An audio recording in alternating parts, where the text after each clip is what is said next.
And maybe the recording will help us still have a video I can upload to YouTube later on. For people who want to follow along. But that's too bad that it's not working. Alright, so we'll see what happens. Looking at Matthew chapter 8. Is it still dropping stuff? It says dropped frames. Something's not quite right. I don't know what it is. It just doesn't have a picture, or it doesn't have the audio, or both? Yeah, I really don't know. I don't think it's working quite right, but at least the recording's going, and that will put something on my hard drive. I'm sorry to bother you with tech stuff, but I was getting, you know. You didn't beep, beep, beep, beep. Yeah. Hopefully that'll stop. Okay, so let's look at Matthew 8. We've got the first 4 verses after Jesus comes down the mountainside. I'll start for reading. When Jesus came down from the mountainside, so he's done with this long speech, large crowds followed him. A man with leprosy came and knelt before him and said, "Lord, if you are willing, you can make me clean." Jesus reached out his hand and touched the man. "I am willing," he said, "be clean." Immediately he was cleansed of his leprosy. Then Jesus said to him, "See that you don't tell anyone, but go show yourself to the priest and offer the gift Moses commanded as a testimony to them." So, maybe a reminder through the PowerPoint here of we've had an outline, a general outline. So chapter 8 after the mountainside, this in one way to outline Matthew is just to say this is all proclamation, and then we kind of gear up for his suffering and death later in chapter 16. It kind of lumps everything together. A more detailed and perhaps hard to read thing arranges Matthew, as we've said before, around his discourses, or these longer speeches of Jesus, including the Sermon on the Mount being the first one, so that here we sort of start the second section building up to his instructions to his disciples in chapter 10. So this could be something of a new section. Now that we've finished that long sermon, let's look back at Jesus' miracles and think more about him as the king as he continues in ministry up around the Sea of Galilee. So when you think of this story with leprosy, there's I guess there's not many verses here, but leprosy itself, you might remember, was something considered highly contagious physically. We might have talked about leprosy once before. Do you lose your skin too? It's kind of like rat's race, so you lose your fingers, your things actually just everything. They start falling off. And I think if you I wrote down in that bullet point, the skin infection keeps spreading, and it gets deeper than the skin, and gets down into your nervous system and into your bones, and everything deteriorates in a very painful way. So you are unclean medically and ceremonially, of course.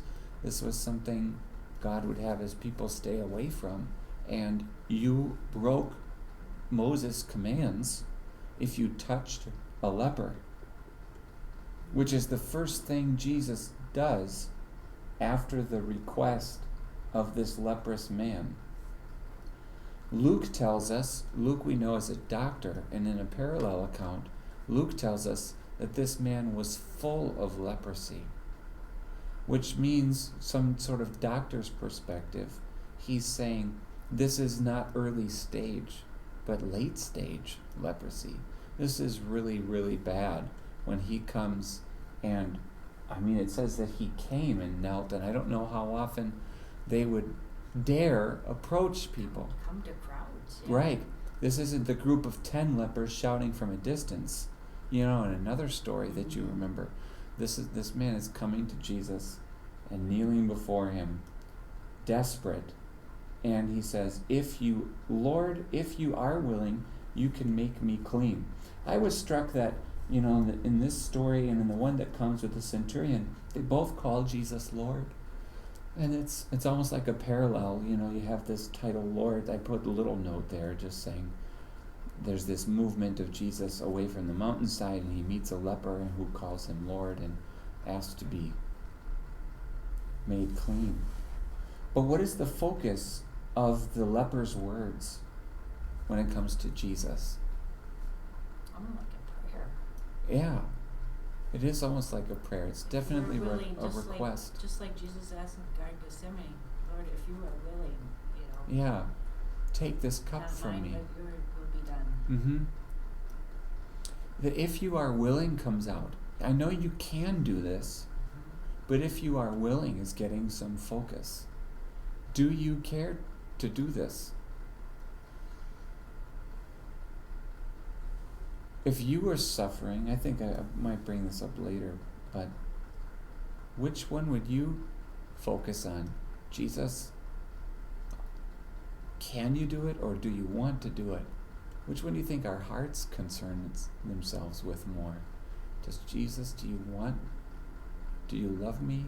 Or Jesus, do you have the power to do it, to help me? Maybe different times they both come into play, but I can see some people with weak faith might be the power. Other ones that are kind of like he was in Gethsemane, the willing to accept whatever the consequences would be, the willing, I think, Mm-hmm. rather than the can. Mm-hmm.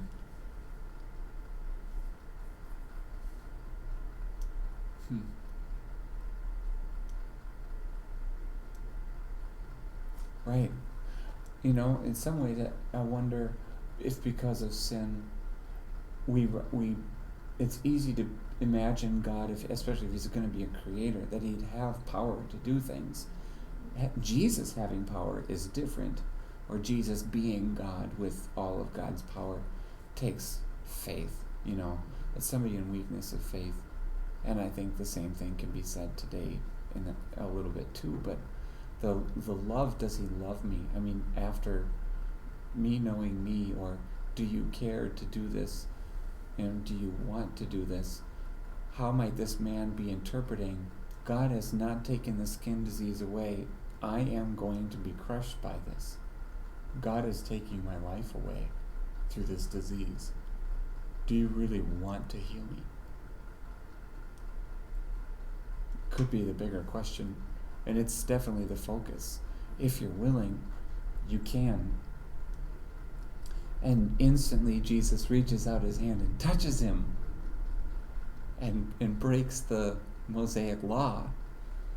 And that's a striking thing to show some willingness. Nobody else is willing or would want to do that, but Jesus wanted to do it and says, I'm willing, and be clean.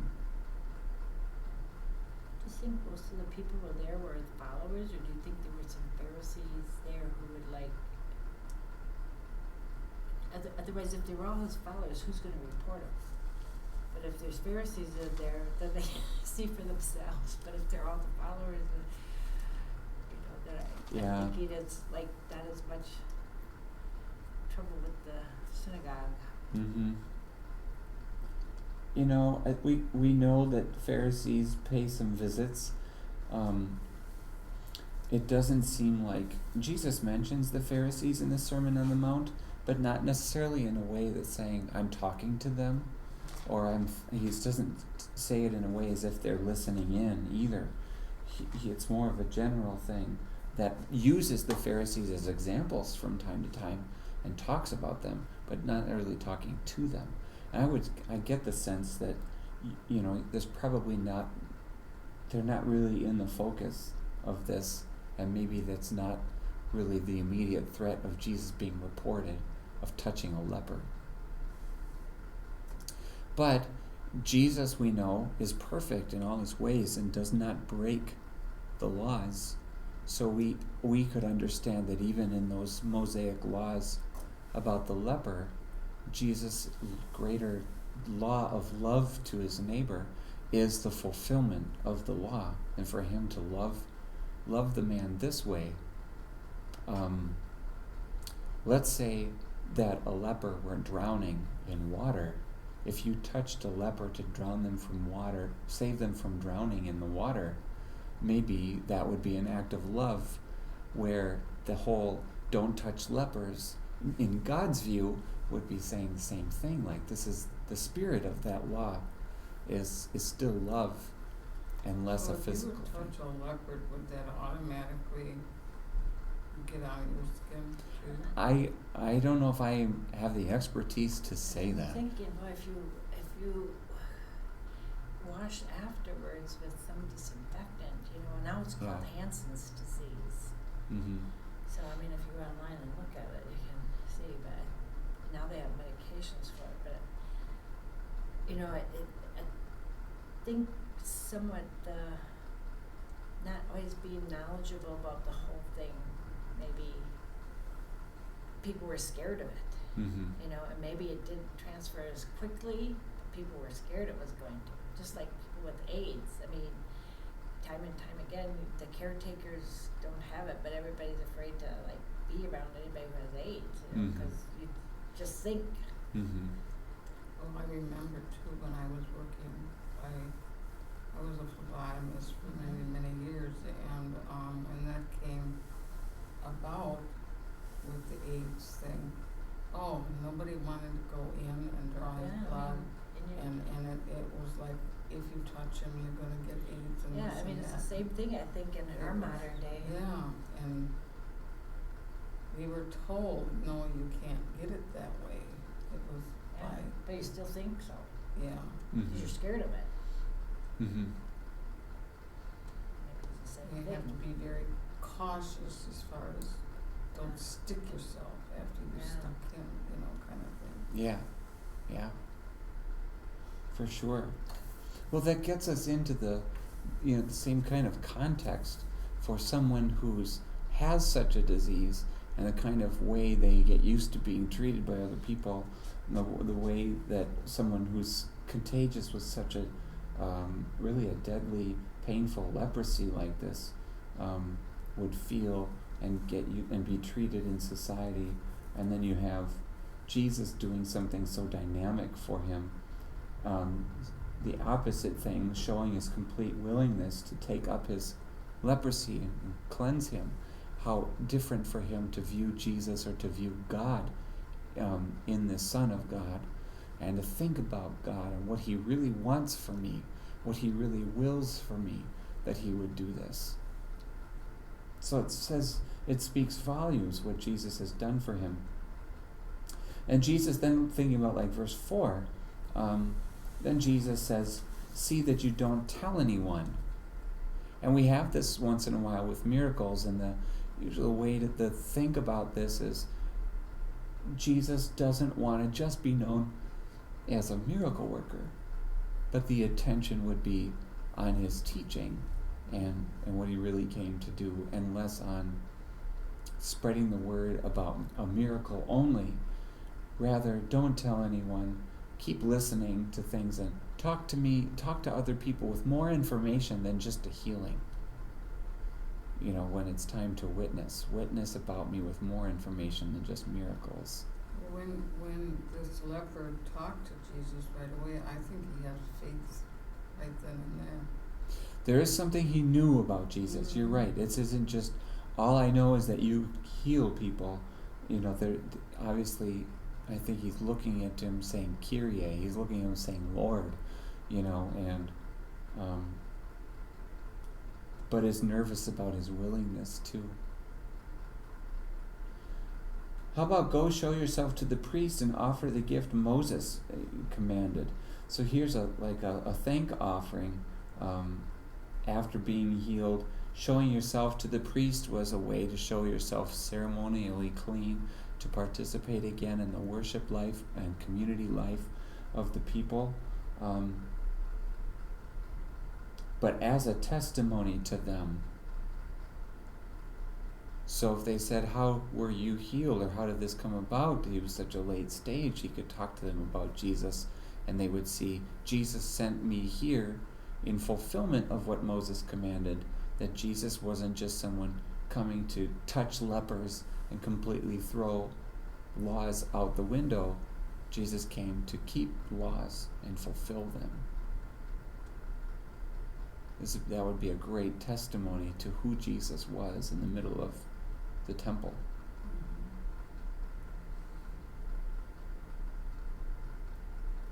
And the thing is, if they were made to stay away from people, they would have to get permission to be now in the general public. So I think so that their lives could be changed in other ways, so they could tell who did this to their family and to their friends, that knew them before when they had the disease. So it's not just telling the priest, but also being able now to associate in society and tell others. Yep. Reintroduced into society.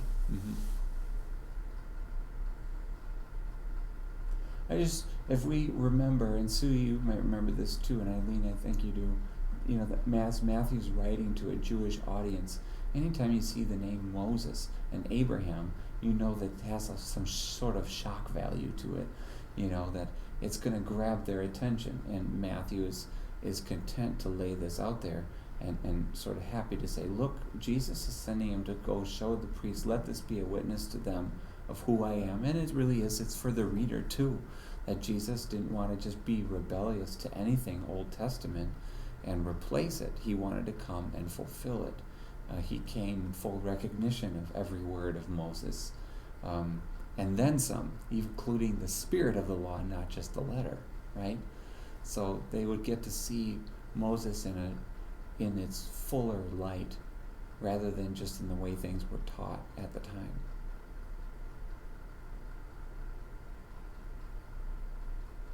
Well, let's go on and maybe note some parallels, because in the next story, Jesus travels a little bit and he meets someone new, and they have Lord title again, and then we'll see what else happens in this next story. So, Sue, do you want to read 5 to 13? Okay. When Jesus had entered Capernaum, a centurion came to him, asking for help. Lord, he said, my servant lies at home paralyzed and in terrible suffering. Jesus said to him, I will go and heal him. The centurion replied, Lord, I do not deserve to have you come under my roof, but just say the word and my servant will be healed. For I myself am a man under authority with soldiers under me. I tell this one go, and he goes, and this one come, and he comes. I say to my servant, do this, and he does it. When Jesus heard this, he was astonished and said to those following him, I tell you the truth, I have not found anyone in Israel with such great faith. I say to you that many will come from the east and the west and will take their places at the feast with Abraham, Isaac, and Jacob in the kingdom of heaven. But the subjects of the kingdom will be thrown outside into the darkness, where there will be weeping and gnashing of teeth. Then Jesus said to the centurion, Go, it will be done just as you believed it would. And his servant was healed at that very hour.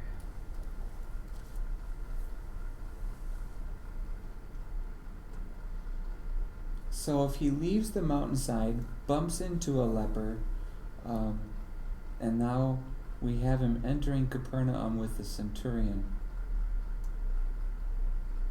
You remember that there were a number of Gentiles that had settled in the area of Galilee, and in the areas of the north.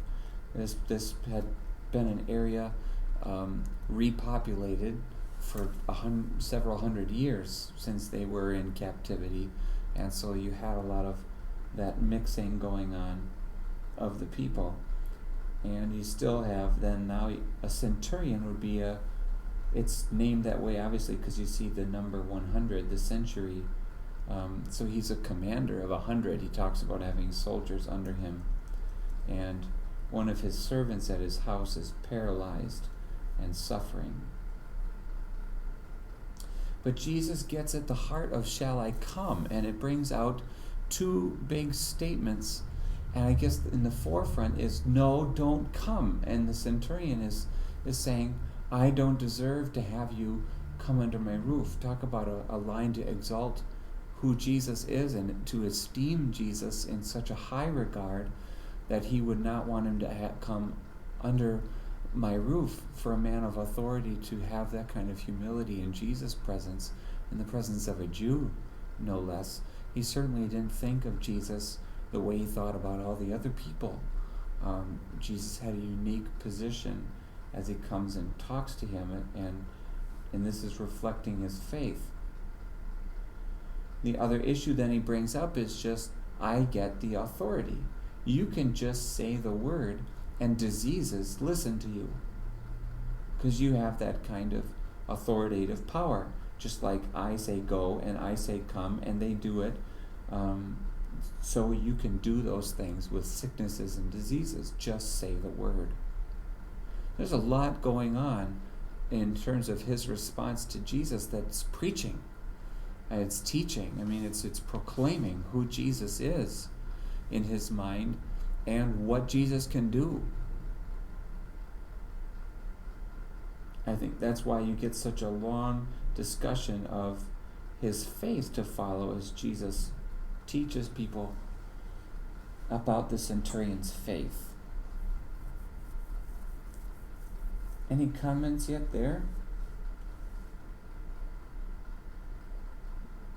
Otherwise, I want to focus on 10 to 12. It's one thing.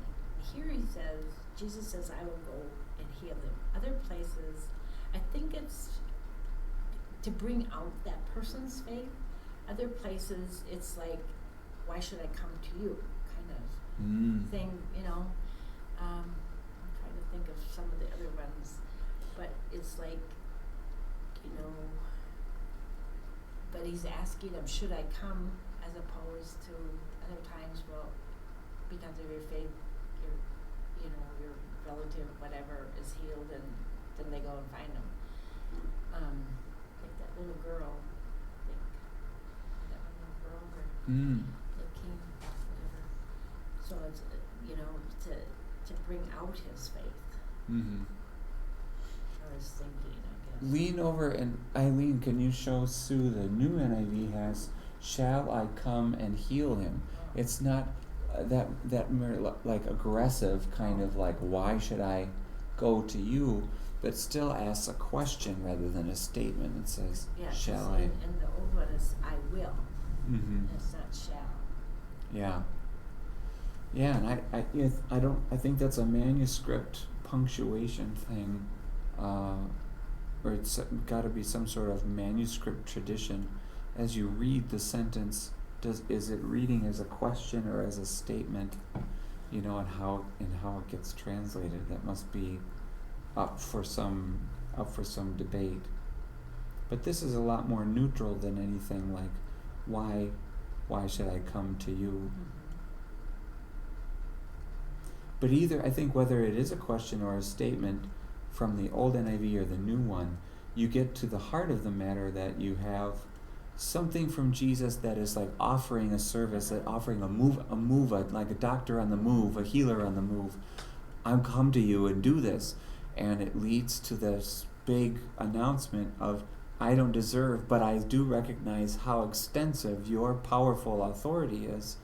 You don't have to be there right next to me, or right next to my servant for the healing to work. You just say the word in sickness and disease no matter where you are. So it is great faith to talk about Jesus and his presence and Jesus and his power. It's a great sermon for us to hear. For all the times I would wish I need God to feel closer in order for me to be receiving his blessings or something like that, when it doesn't depend on those things. It just depends on his authoritative word.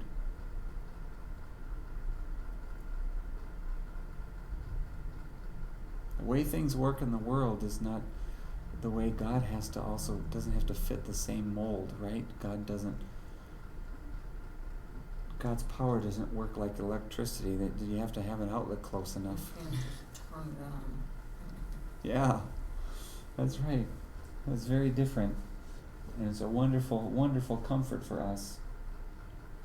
But now look at what Jesus says I haven't found anyone in Israel with such great faith. Here he is up in the northern parts. And now again, you've got some shock value where it's Old Testament Israel and Abraham, Isaac, and Jacob are mentioned. I haven't found anyone with such great faith. Talk about something of a slam for the people who were physically descended, right, from Abraham or the sons of Israel, and now to say this great faith is in the heart of a centurion. So Matthew's been plugging away at this, that Jesus is a different kind of king with a different kind of kingdom, and it doesn't depend on the normal kinds of heirs and inheritors and physical aspects of a kingdom that you might think, but this is one by faith, and it has spiritual ruling that takes place in people's hearts through faith. And he just has a wonderful little section to say, actually, many are going to come from the east and the west to take their places at the feast with Abraham, Isaac, and Jacob in the kingdom of heaven. So Matthew brings up kingdom more than any other gospel. Number second is Luke, right? And here's a wonderful place to give us instruction on the kingdom. And it's actually not rare that centurions will be sitting by Abraham, Isaac, and Jacob. There are many like him who will come and have their place at the feast. You would think that would speak to the disciples as far as reaching out to the Gentiles, whereas Paul had to be, where that sheep came down and had the unclean thing. Yeah. You would think it would be already here in his words saying that he's not the Gentiles and not of the Jewish, and yet he found great faith. Mm-hmm. So you wonder if Paul would refer back to although these weren't written in Paul's here, but you would think by telling what the disciples told Paul or whatever, that they might catch on to the reaching out to the Gentiles. Yeah. And by faith alone, right? Because that is by faith alone. And it's not who has the law and who keeps the law. And we Jews have to be closer because we have the laws of Moses. And what other nations around the globe have the laws of Moses like we do? We have to be closer to God as the people who keep that. And for Jesus to be expounding on someone who believes in him and sitting at the feast, and many others like him from the east and the west sitting at the feast, it sounds so modern. It sounds so New Testament. But this is what Jesus is highlighting, and this is the way it works. And all of Matthew's readers have to wrestle with these words of Jesus as we find great comfort in the fact that it's not on the basis of our heritage or obedience to the law or possession of the law that makes us heirs of the kingdom, but it's people by faith putting trust in his power, his powerful word. And we will sit at the feast with Abraham as children of faith. And that's what leads me to verse 12, because I think, Sue, reread verse 12 in your 84 NIV. Oh, I think it has subjects, doesn't it? Yeah. But the subjects of the kingdom? The subjects of the kingdom will be thrown outside into the darkness where there will be weeping and gnashing of teeth. So I scratched my head a little bit reading this because the word for subjects in the Greek is sons. And I get that a translator has to say, if the Greek says literal sons, but to have it tied to a kingdom, do I say sons when I think of fathers and families? But when I think of kingdom having a son, I would probably translate its meaning as, well, this would be understood in our times as subjects. You're subjects of a kingdom. There is no such thing as sons of a kingdom. But I wonder, because the Holman Christian Standard Bible and the English Standard Version and some of the other translations stick to sons here. And that would be a real, I wonder how jarring of a word that would be for a Jewish reader, even though kingdom makes me think subject, and not being a son of a kingdom, being a subject, right? But maybe for Jewish readers in the Old Testament, they combine lineage with the kingdom. So wouldn't you say that sons would still be an accurate translation, and have that shocking sentence to say that I tell you, sons of the kingdom will be thrown outside. Either way, you've got insiders kicked out and outsiders sitting in. I mean, this is the reversal of this section with the Roman centurion. Outsiders sitting at the feast and the insiders thrown outside. But how jarring if you read sons of the kingdom. Well, are we not sons of Abraham? And Jesus is here just like sticking our noses in that and kind of rubbing anybody's face who says, I deserve this in some degree. Again, it's only the basis of faith that works, and subjects are thrown outside in the darkness with the weeping and gnashing of teeth. And then he finally gets back to the centurion after this digression and says, go. So what a comfort for the centurion to be present and to hear this sermon proclaimed.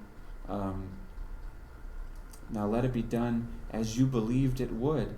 And he doesn't insist on going to the house or anything else, but lets the word stand, lets the faith speak. And it's such a beautiful way that and the servant is healed at that moment.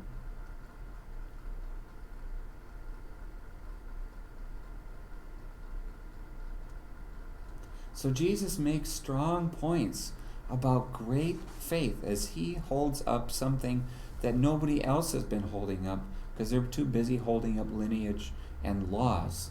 And they're you would say, you would never exalt the centurion the way Jesus does, but to highlight his faith in the midst of his expression of, I'm not one who deserves it. This is right where Jesus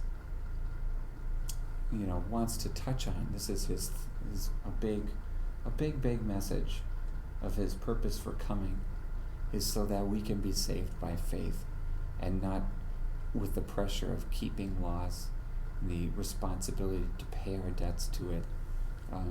Everything about Jesus is wrapped up in these words, by faith and sitting at the feast with Abraham. The fullness of faith. Anything else there?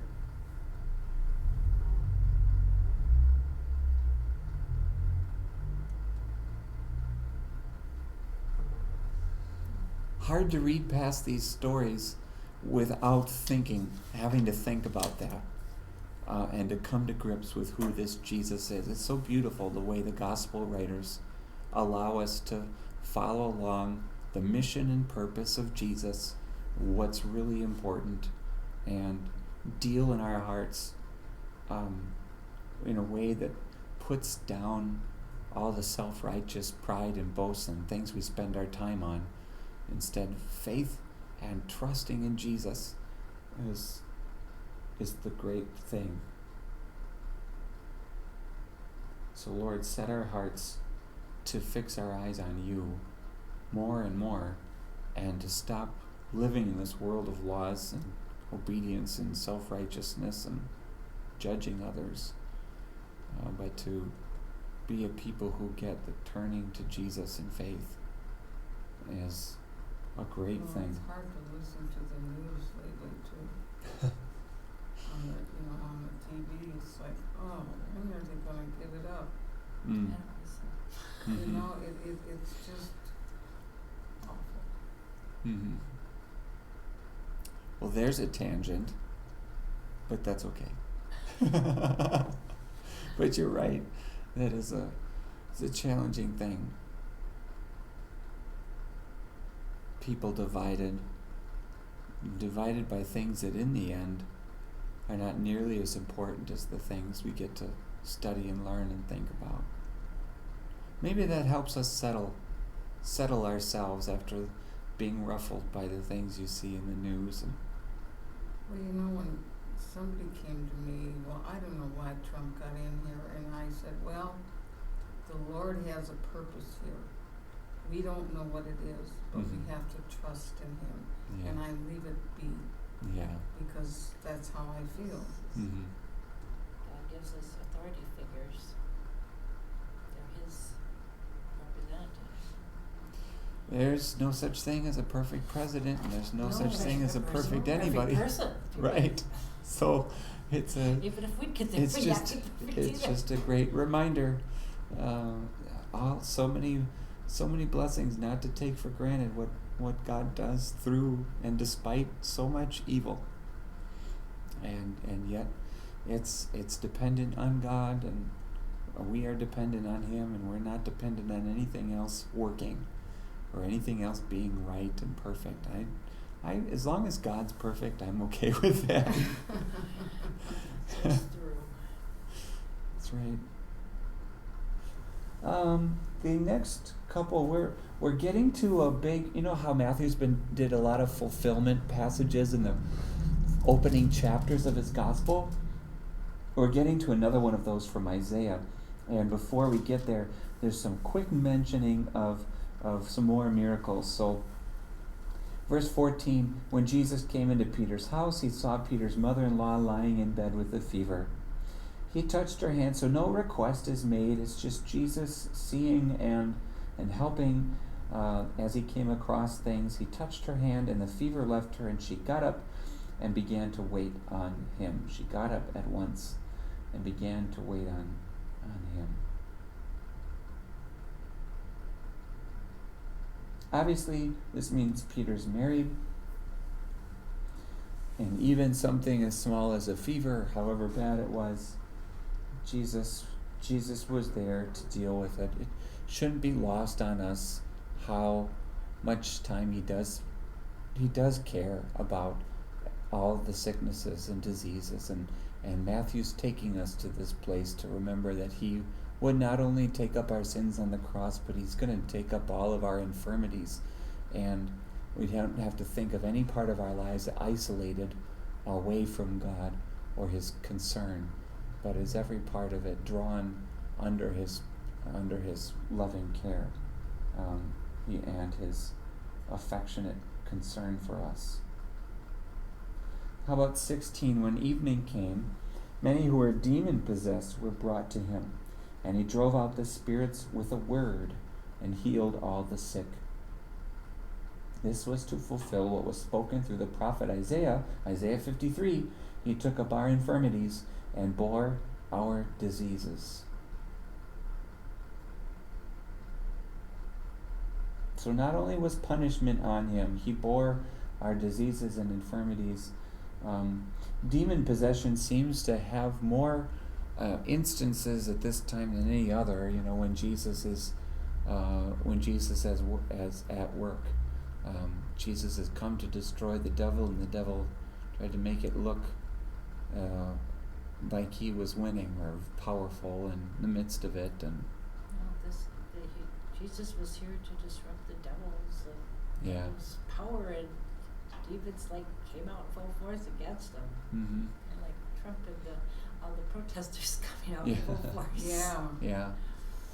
So I mean, that otherwise they were maybe quieter or maybe Mm-hmm. not as prevalent or whatever, because they were fighting the throes of death that was coming to them. Yeah. But Jesus allows it, and it glorifies him. Yeah. You know, it glorified him. Every single instance still glorified him in his grace and power.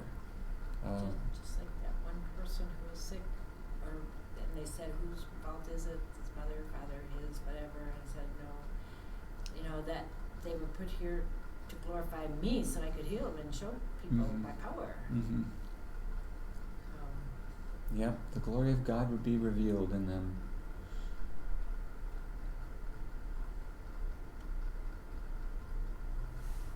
So another fulfilling thing, as a couple of stories are given, two of those first two much more elaborate, but getting to this fulfillment in Isaiah.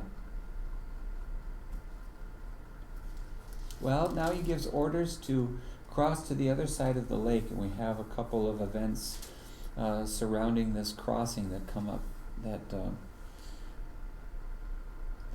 next. So we go to the other side of the Sea of Galilee, and I guess I still have the map up here, but this is where you're leaving the Capernaum region, I guess you could say, and crossing probably to the other side, like the Gergesa, that side of the Decapolis, the eastern shore.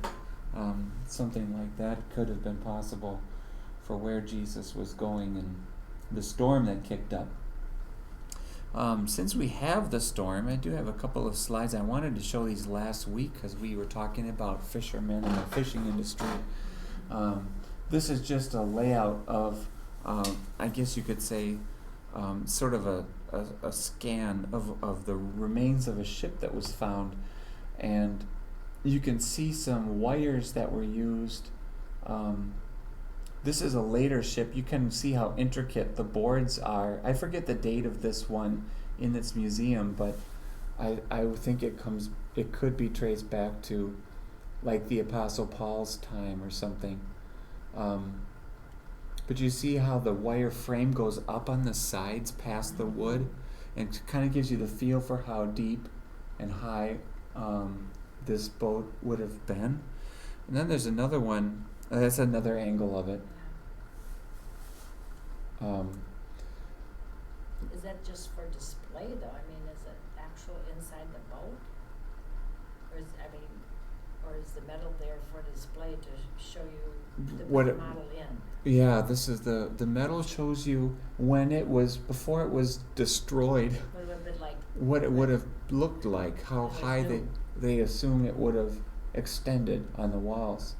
But here's another one, and this one was the one I mentioned last week that was found in 1986.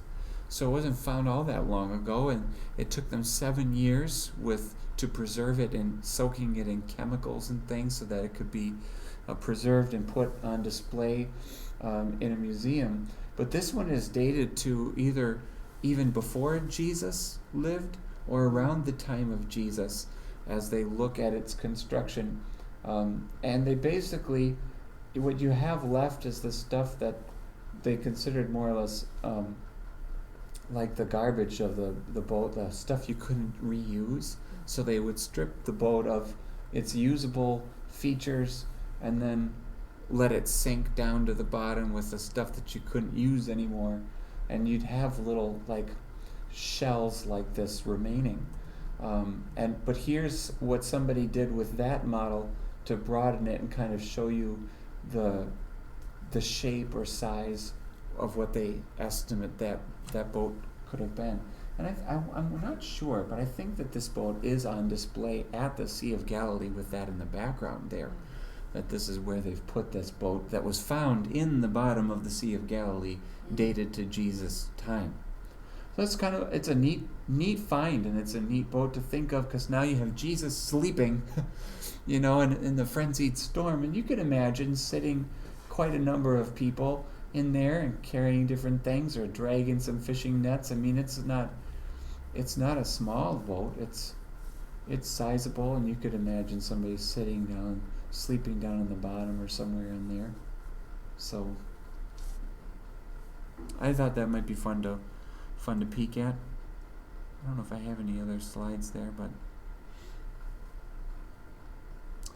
I think that's about it. Let's see. Otherwise, we have then the calming of the storm story. Eileen, I forgot the cost of following Jesus. We got a couple of sections we can look at. We have a few minutes yet. I have to go teach Bible information class, so we'll have to keep this moving, and then end a little bit early. But let's do the cost of following Jesus section, and maybe we'll still get to the storm part. Eileen, you want to read that? When Jesus saw the crowd around him, he gave orders to cross to the other side of the lake. Then a teacher of the law came to him and said, "Teacher, I will follow you wherever you go." Jesus replied, "Foxes have dens and birds have nests, but the Son of Man has no place to lay his head." Another disciple said to him, "Lord, first let me go and bury my father." But Jesus told him, "Follow me and let the dead bury their own dead."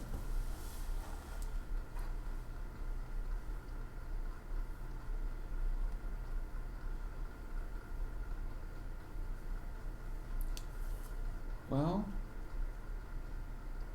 a teacher of the law will follow you wherever you go.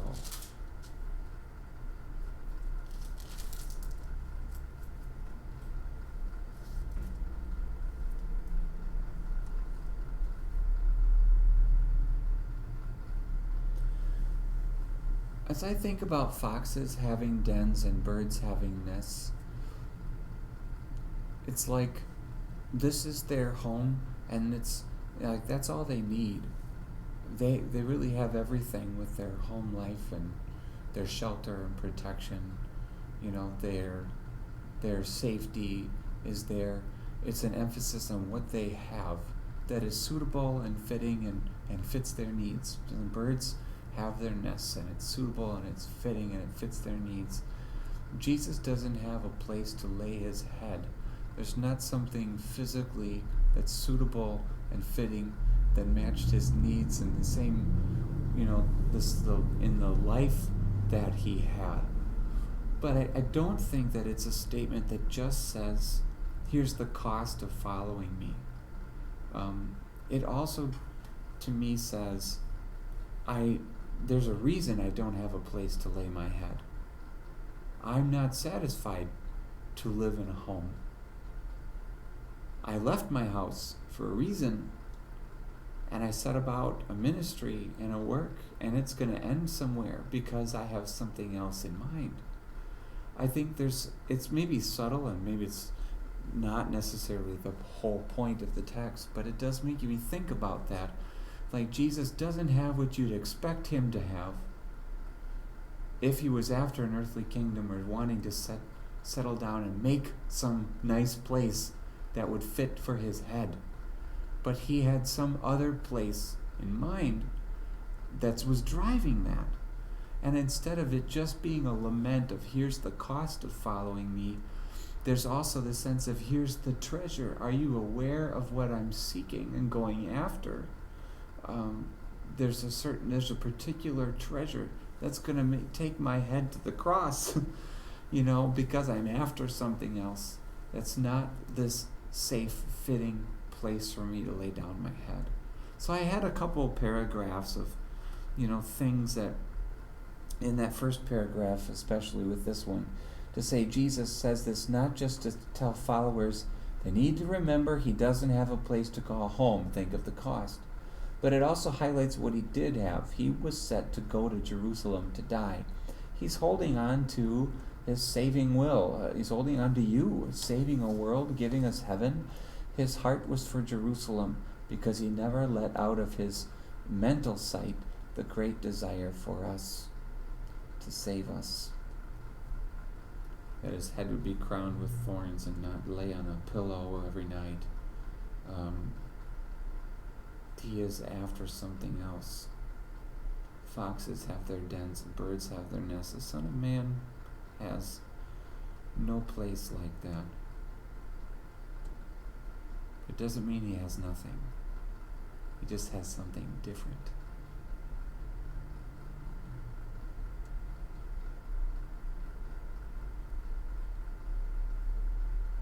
And maybe a thought to finish with the other disciple.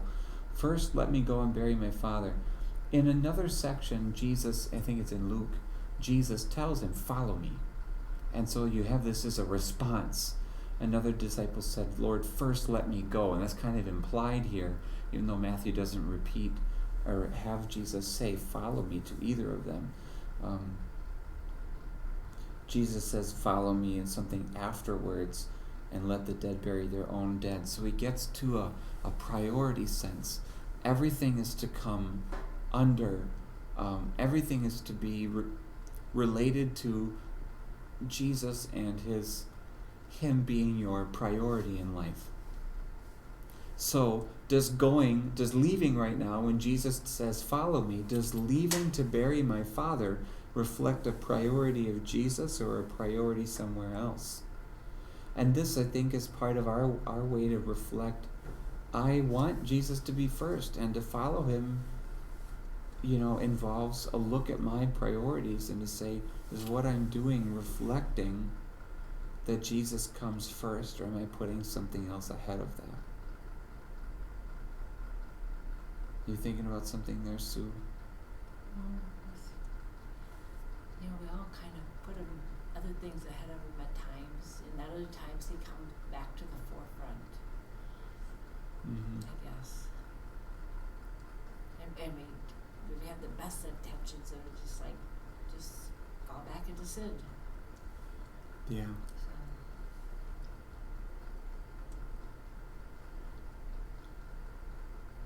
It's good to be reminded of the phrases here that take really good responsibilities, but surpass it with the greater calling of following Jesus. Burying a loved one is a dear and precious thing. Everybody considers that valuable. But for Jesus to say, follow me and let this go, allows us to remember the greater value and the greater treasure, and helps us challenge all of the good things with the one great thing. Helps us challenge all of the good priorities with a greater priority. And lets my heart wrestle with that more and deal with that more when I take things that are good, but I also, how do I meet it with a priority of Jesus? It says, let the dead bury the dead. Does he imply they're unbelievers, that they're dead in their sins, and to take care of the duty that's necessary? It seems. What does the dead bury the dead? I think it's a great question, because I think that's kind of natural to say, what is he getting at the dead burying their own dead? Taken care of. Yeah. It seems like somebody who's not living in the fullness of a life with Jesus, who doesn't have that value of what life of Jesus trumps everything else, then you have this, other people are going to take care of the good responsibilities. People who've never believed in God ever consider it a valuable thing to honor those who've died. And they'll take care of it. But who is going to do the important thing? Kind of like the disciples who, what did we hear? They left their nets and their boats, and their father Zebedee, James and John, left their father Zebedee with the servants and immediately followed Jesus when it was time. And Jesus is saying, follow me, and you know what that means? Then you find a way to put other things behind it. This was a special opportunity for them to follow Jesus.